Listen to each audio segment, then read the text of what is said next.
So you think you might want to live on a boat. People get the idea to do that for different reasons.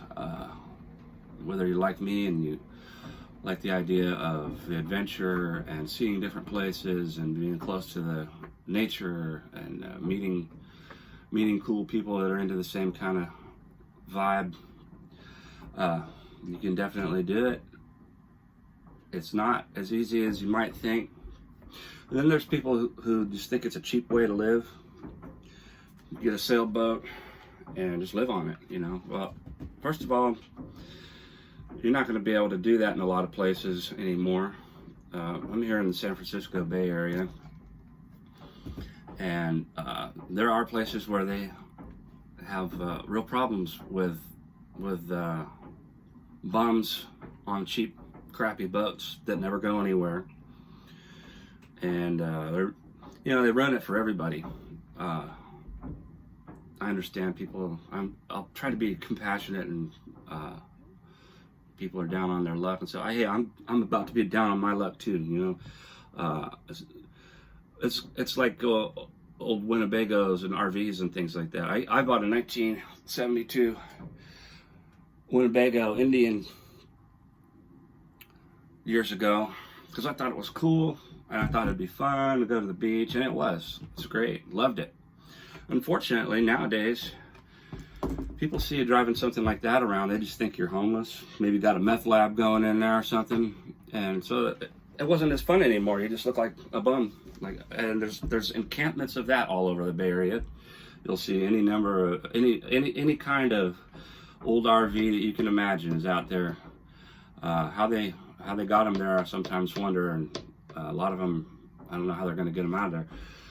But it's the same thing with boats, and you'll see on Craigslist, you'll see cheap boats, and they'll even be advertised. Great live aboard.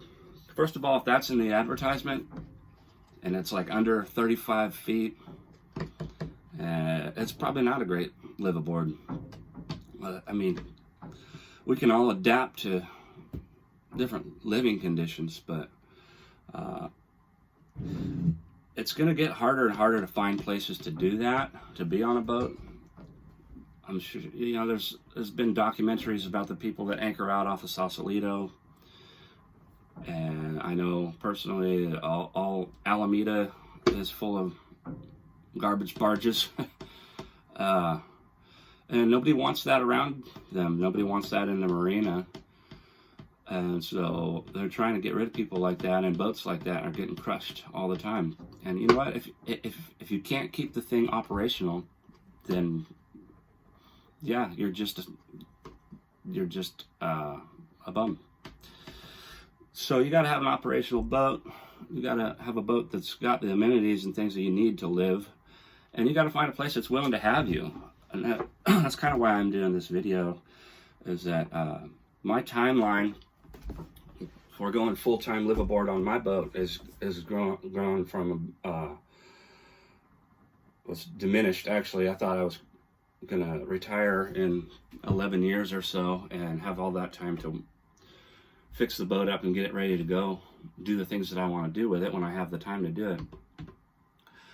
That got shrunk down to a year. Okay, I can make this happen in a year. It's not going to be as easy as I thought, but it's doable. Well, I just found out that I have a month. I'm going to be attempting to be full-time live aboard, and so that's the thing. You gotta go to the harbor master, and they have to be willing to have you as a live aboard.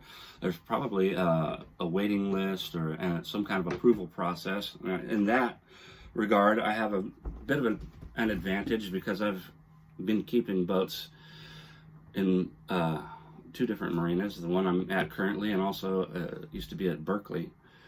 And so I know people know that I take care of my boat, and all I do is try to improve it, and there's not any weirdness going on over here. You may see me stumbling down the docks once in a while, but other than that, I try to keep the drama level down.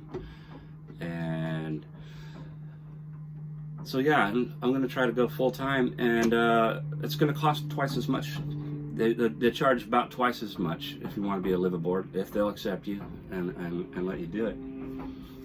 So it's going to be like like $1,000 a month to be at the marina.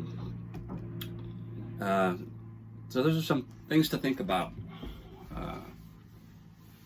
It may not be as easy as you think it's going to be. Not to mention all the maintenance things, bilge pumps, and if you don't know how to do all that stuff, you're going to have to learn real fast, because you could get a cheap boat and be dealing with a sinking boat. And if you don't know what to do, the boat's going to sink. Anyway, that's just kind of the stuff I'm thinking about today. So yeah, come along for the journey. It's going to be interesting. I've got about a month to get it together, cut ties with the land, and be home on arpeggio. All right, thanks for watching.